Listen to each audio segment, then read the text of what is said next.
What is up? It's Monday night, and you know what time it is. It's just after 8 p.m. Pacific time, so that's time for Dre's Geek Philosophy Podcast, the Monday edition. The Monday after the 4th of July edition. Episode 181. What is going on, everybody? It was a weekend. Yes, it was a crazy weekend here, especially here in LA. I'm not going to jump into my lead story right away. I'm going to talk about this for a minute. This has been my second real East LA 4th of July. I don't count when I was younger because it wasn't this wild when I was a child. But man, LA sets the sky on fire on the 4th of July. My boss sent me a video. He's like, "Oh, I'm over here in Diamond Bar and we can see everything blowing up." And I'm like, "Yeah." I sent him back a video. That's because I'm in the middle of it. We were surrounded by it here, and it was like that apparently everywhere. It was not just confined to East Los Angeles. It was everywhere. You could freaking see the LA County fireworks ban was clearly not being enforced at all. I'm at least 7 or 8 different houses just around my block here were just sending fire into the sky. It was intense. But I'll tell you, the funniest thing of all is because yeah, that's right, Dang Long, it was a war zone. It was insane. The funniest thing was, I don't know, myself and my wife, my wife Rosa, we were concerned, how is the baby gonna handle all this noise? But you know what? Since LA, especially East LA, has been preparing this for the last month because they've just been popping off anyway. They didn't wait till the 4th. They started June 4th here in East LA, randomly popping off on the weekends and stuff. Tiger was used to it already for the most part. We took him outside around like 8:30. It was funny. He was already falling asleep before the fireworks started. It looked like they were trying to kill the Jetsons. That is an amazing line there, Jai. Right? Jai Potter on Facebook Live providing us some of his comedy right there. Our little dude, it was his first 4th of July. I mean, technically, he was a little embryo, a little tiny little being inside my wife last 4th of July, but obviously he couldn't see anything. I'm sure he could feel all the explosions. But now, as a full human being outside, we took him outside, and he got to see the fireworks for a little bit. It was adorable. He was kind of like freaking out. He had no idea what to make of it. Obviously, he's turning 6 months in 3 days, and he was just kind of like I kept taking him and pointing him in directions. Whenever you hear these telltale shooting up, we turn him to the right and then turn him to the left. We were turning him all. I had him on a swivel. We were turning, and one of the neighbors, they sent up a whole bunch in a row, and Tiger got a little he was delighted and freaked out a little bit. He's like, "It's still going." He was just kind of like, he did a little shiver, and I'm like, "Oh my God, are you scared, buddy?" And I don't know. He was just like, I don't think he was ready for that amount of fireworks at once. So it was just nonstop. But the little dude was tired, and he knocked out, and he slept through the rest of the fireworks. He just knocked out, and that will lead me to what I really want to talk about today. The thing I want to talk about, I don't know how long I'm going to go on about this, but man, I could not shut the fuck up about it at work. So obviously, if you're a person who has Disney Plus, you're probably aware that the incredibly popular musical Hamilton was put up on Disney Plus. I guess that they had recorded the main audience, or the main audience, the main cast, apparently back in 2016, and they did a recorded version. Honestly, I was like, I guess maybe they were sitting on it. I don't know if when they intended to originally release this. Obviously, it had been still on the road. It's going to be on the road forever, I'm sure. And I think at some point they're going to release. Oh, look, here's the original cast performing Hamilton, and they decided, all right, no one's been able to go to a musical for the last few months, and they threw it up on 4th of July weekend on Disney Plus. And my wife watched it literally. I think it was up on Friday. I think they put it up on the 2nd or the 3rd. My wife watched it and she's like, "Oh my God, it's amazing." And so me, I was like, I knew it was good, but I don't want to say I was skeptical, but I didn't think it could live up to life. I knew it was going to be good, but I was like, there's no way. The way everyone had been hyping this thing up for 4 years now plus, there's no way it's going to be that good. And no one is more shocked than me that it not only does it live up to the hype, I think it exceeded the hype. If you follow me on Twitter at DreGP Podcast, literally 20 minutes in, I think the first thing I said was like, this is the best hip hop since the 90s. Just straight up. I honestly, I had a hint, because I had seen Lin-Manuel Miranda do interviews where like they kept asking him to rap. They kept asking him to rap, and I was like, are they actually going to rap in this Hamilton thing? I mean, maybe they'll rap a couple times. Maybe there'll be a couple of rap songs, and there'll just be a traditional musical. Nah, they were just, it was majority rap. Oh, yeah. See, Daniel Wong, yeah, better than the hype. And I've got King George stuck. My wife has King George stuck in her. She will randomly go da da da da da da da da da da da. Oceans rise, empires fall. So yeah, I'm already gonna violate SoundCloud's no music rule. Yeah, today it's gonna we're gonna be dangerously close to breaking that rule. I was listening it. I literally threw it on my phone this morning as I was making breakfast. And I just wanted to hear the Alexander Hamilton, Alexander. I want to try to learn the rap so that someday in 2023 when we get karaoke back and we can go out, I want to drop this. I'm sure it's. I feel like I'm 4 years behind on this. I barely saw this, but I'm sure there's a lot of people like me who just like we couldn't get tickets. It is hard enough to get tickets. I know. Awesome patron. Ryan Tonga, he got tickets and he saw it at the Segstrom over when he was here in OC. Apparently, my boss he somehow his wife scored some like 3rd row tickets and he got to see it a year or so ago when it was here in Orange County. So when I talked to him about it at work, I'm like, "Dude, did you watch Hamilton over the weekend?" He's like, "I watched it like a year ago." I'm like, "Shut up, Dick." No, but he watched it again over the weekend with his family because he obviously he didn't see the original cast.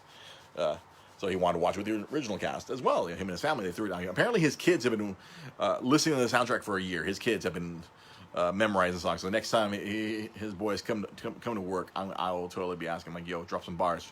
Drop some rhymes." Yeah. No, I was immediately... my June 2020 tickets got canceled. I'm sorry. Daniel, that's terrible. That's terrible to hear. You had tickets and they got canceled. That sucks.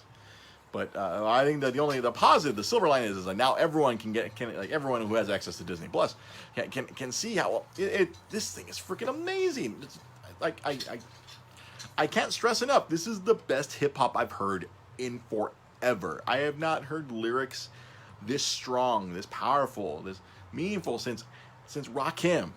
You go back to the 90s, Eric being Rakim being the MC, Eric B being his DJ. Rakim was the last time I heard lyrics this strong, where just like you just sit there and I was like, I want to keep. I'm gonna like either digitally buy the soundtrack or something, or because I can't just keep playing the Disney Plus over and over. Because today at work, as I was there's a point where I'm walking around the warehouse and I have to go pull games.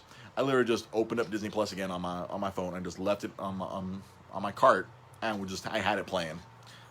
And I literally killed my phone battery doing that today at work. I was like, oh crap, I gotta charge. I had to run it back to my office and charge it back up. And I'm like, oh, I'm at 3%. That's not good. What if my wife needs to get a hold of me and something happens to the baby? I gotta recharge my phone. So yeah, I'm gonna have to like either via iTunes or Apple Music or whatever, or just get a digital version of this soundtrack just so I can keep hearing these songs. Now that I have the visual, it's funny, my office buddy at work, he couldn't bring himself to watch it over the weekends because he still hopes that he had been wanting to see it, but obviously we're in this pandemic, so he can't go see it whenever it comes back either to Pantages or the Segstrom or wherever they have it here in Southern California when the touring company is out. And he wants to see it live, and like my boss even said, like, yeah, even though the original cast version was better, it was really awesome to see it live. And I've gone to my fair share of musicals. I got to see years ago a friend of mine took me to go see Book of Mormon, and that was pretty amazing to see it like physically happen in front of you. And I would imagine it would be the same for Hamilton, but good God, this was so good. I mean, no, it just watching it here, like. Watching it here at home, like me and the wife, my wife, her second or third time watching it, me and my first time just sitting there, I'm just like, I kept turning, I'm like, I can't believe this is this good. The beats that are being dropped, the lyrics, just before the show was on, I was like dropping the beat on Tiger, and he was sitting there smiling. He was dropping the beat from the first song on him, and he's just sitting there smiling, and he's like rocking in his little chair. He's like, yeah, I like the beat, Daddy. I like the beat. I want the beat. And it's so good. When I had it on this morning, I was making breakfast. My Tiger just kind of like, he was into it. I could tell. He was into it. Because normally, when I'm making breakfast, if I'm not paying attention to him, he'll be like, hey, Dad, But this time he was just like listening to along with me. And I was like, yeah, what's up, dude? You like this? He's like, yeah, that's right. Get the hip-hop in your blood. But it just... I cannot gush enough about it. The rap battles are probably one of my favorite things in the whole thing.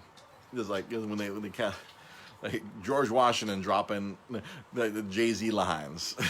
I thought all of them are good. I can't really just single out like one person as better than the rest, because the dude who played Aaron Burr, Leslie Odom Jr., he was fucking amazing. Obviously, Lin-Manuel Miranda, the guy who wrote all of it. This dude wrote 2 hours of fire. He wrote 2 hours of fire. Some rappers can't even do 3 minutes of fire. This dude did freaking 2 hours of fire. Just the sickest stuff. The guy who played Lafayette and then the first half and the second half played Thomas Jefferson.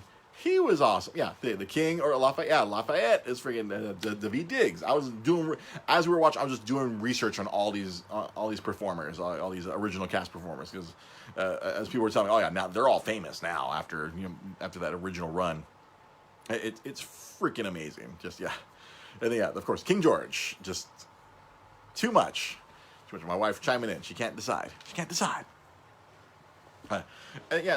Lin is just. I want to tweet at him like, where do you have all this fire? How have you been able to contain this fire? This is just, I couldn't. I was just blown away. The listening to the lyrics, the way all the callbacks throughout the entire thing, it's just the way lyrics in the beginning come back around and hit you in the face. The double meanings of a lot of lyrics. It was the most introspective, like this Hamilton soundtrack is like the most introspective hip hop album like I've ever heard. Even pre-crazy Kanye couldn't like get to this level. Like he had some introspective stuff where he was calling out like society, but that's the other thing is the whole message. I mean the overall message. I loved all the little like digs at reality. like one of my favorites is where Hamilton and Lafayette is like, immigrants, we get shit done. And I love the liberal use of swearing. They had to like bleep out some of the F-bombs, but it was like, I'm watching something on Disney Plus and they're just saying shit all the time. That's not that offensive, I guess. I kept popping. It was just amazing overall. Just I couldn't believe. And then I was wondering if they're going to call back to lost stuff, because I had watched because my wife kept asking me, "Do you know about this stuff?" I'm like, "Well, yeah. Obviously, everyone who ever seen the milk commercial from way back when, everybody knows who shot Alexander Hamilton. Everybody knows that." But some of the other stuff, because I'd watched because I catch a lot of drunk history on YouTube, and months ago I'd watched Lin-Manuel do. I thought, cool. I hadn't seen Hamilton. I didn't know if I was ever going to see Hamilton, but I watched this episode of Drunk History where Drunk Lin is explaining some of the lurid details of Alexander Hamilton. Little did I know they were going to include them all. The lurid details he was talking about on Drunk History, they include them in the musical. I thought that was amazing. I'm like, awesome. They didn't just spit shine this up, and let's just make this look very presentable and very nice, and we're gonna leave out all the negative stuff. Oh no, they left everything in, and I really appreciated that. It was just that it was Hamilton warts and all. Even though I guess my boss is telling me this morning, some people are trying to cancel the OG Alexander Hamilton for whatever reason. Cancel culture is coming for everything. So sometimes for good. Daniel Wong, just go to YouTube and Drunk History Hamilton, and you have Lin-Manuel Miranda drunkenly explain it, and then they have a bunch of actors and actresses actually reenact the drunk history that's been told, line by line. It's quite fun, especially that episode's great, especially if you like Arrested Development. There's a few people from Arrested Development in that reenactment of Alexander Hamilton's misdeeds. It's quite hilarious. But no, I can't. I want to sit down with a bunch of people who watched it and discuss it and talk about this amazing experience. It just Rosa and I just couldn't stop talking about it all day yesterday. We're just like, that was so good. I can't believe how good it was. It's like we just want to keep singing the song. I want to keep putting it on over and over and just listen to the songs. I want to memorize them. Yeah, exactly. And I'm sure it was no coincidence. Yeah, it came at such a perfect time. You know, like we don't have a lot of American pride, but you know what? That's the thing. Yeah, I believe this, especially this musical. It made you realize, immigrants made this place. A lot of people need to remember that. I recall a certain politician, I think a certain vice president, went to go watch it at some point in the last 3.5 years. And I swear, I don't know how he could have watched it and not been like, oh, wow, I'm fucked up. And everything we were doing is fucked up. I don't know, you can... I guess the phrase would be cognitive dissonance. to watch something as impactful as that, and now walk away going, maybe we're wrong. Maybe we've been doing something wrong. Like, oh, why are we excluding all these immigrants?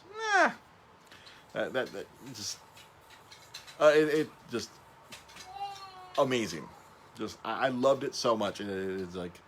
Yeah, and honestly, like my coworkers like, you seem so positive today. I'm like, yeah, I feel like we haven't had like some like good quote unquote news for a while. It's just all been bad Corona news and bad politics news and bad human beings news and bad everything, and like this like Lin-Manuel Miranda's freaking crazy musical with all these amazing performances. Everyone, I just the wife, Hamilton's wife. Oh my lord, amazing voice. That's like she had like the traditional musical songs.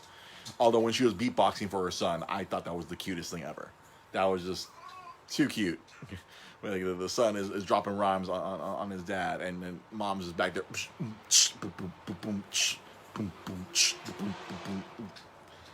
Too amazing. Just overall, I just loved it. Like on my second rewatch today, I just kept like tripping out how good like George Washington was. I was like, oh, that's cool. Like I'm trying to find which song I want to karaoke. I like when we at some point if we get karaoke back, even if I have to go on Twitch Sings, I might have to do that to get my fix in, to get my you got get that karaoke cocaine. I'd like some karaoke cocaine. I'd like to do some Hamilton, please. I want to be the douchebag doing musicals at karaoke. I want to be that guy. I want to be doing that. I want to be that guy. Just so good. I hope if you haven't watched it, please go find if you don't have Disney Plus, find a friend who has Disney Plus and have them share it with you. They're not as restrictive. I think they're not as they're not as tyrannical as some of the other services were like, oh, someone else is using it. How dare you? And I'm looking at you, WWE Network. Like, oh, someone's using it. Nope, got to stop the other one. That's why me and executive producer Sam Zia, well, we have to be very careful when he's sharing my account. But aside from that, well, we can't get away with it. Well, I dropped his name a few minutes ago. Something dumb did happen over the weekend. Kanye West announced that he's going to run for president.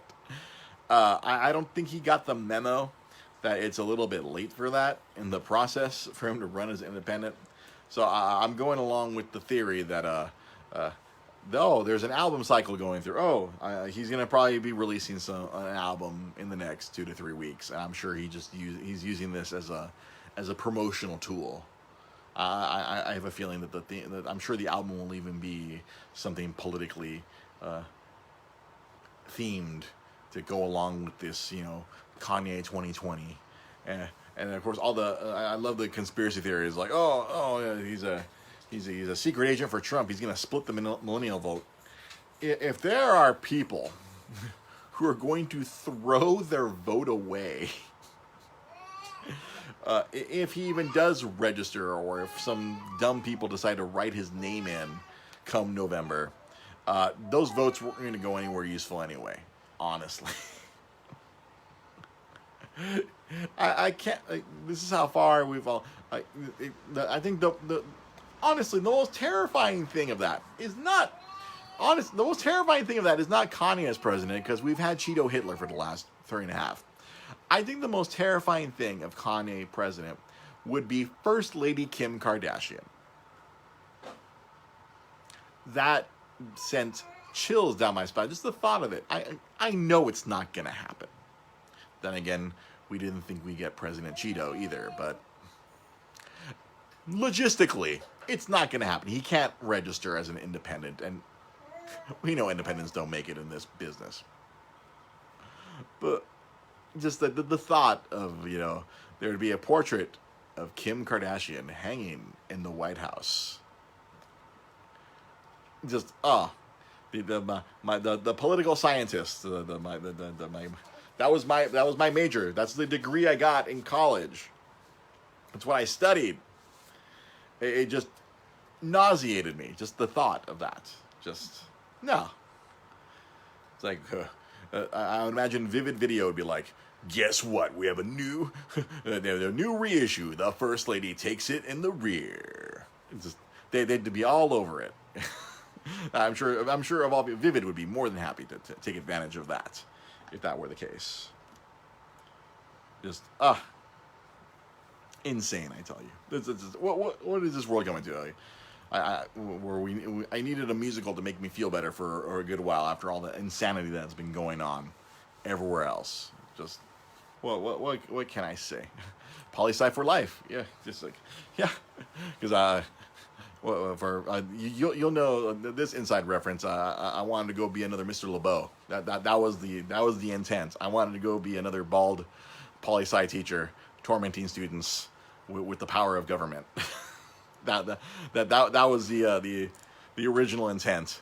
After watching the power that old Mr. LeBeau wielded back at Old Sure High. that was my end game. I'm like, I'm gonna study poli-sci so I can go be another Mr. LeBeau. Not necessarily as sure, but I'd go do it somewhere else. I'd go. We've all had that dream. Yeah, we've all had that dream. Where I can just go to my computer and change some student schedule just because I had that power. I wanted to go. I mean, I got the look down with the lack of hair. It would be great because I doubt he'll ever see this.